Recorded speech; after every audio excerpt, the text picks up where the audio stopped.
I don't think there's a discouraging word anywhere about everything that CIF did for us. Northwest Community Church in Phoenix is glorifying God by making mature disciples of Jesus Christ, and recent changes to its buildings and campus are paving the way to do this even more effectively. My first experience with CIF was back in 2006 or 7 at the Cornerstone Evangelical Free Church in Casper, Wyoming.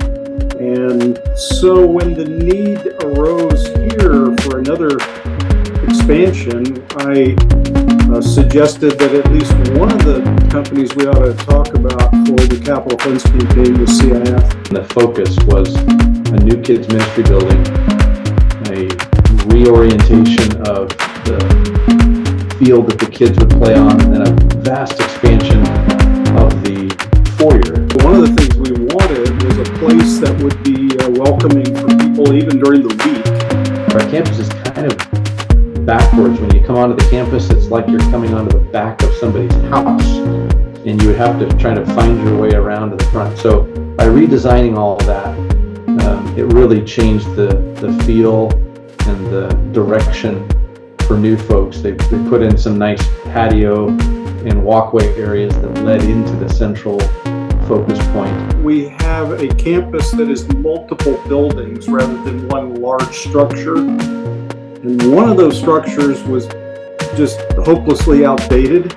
I have been involved, had taught a class in this E-building that he's referring to that was supposed to be a temporary modular building that they erected, I believe, in the late 80s. They kind of kept extending it with stucco and repairs and such just to keep it going as the church kind of tried to get on a better foot financially. So the elders decided when the time was finally right to go ahead with doing whatever we were going to do.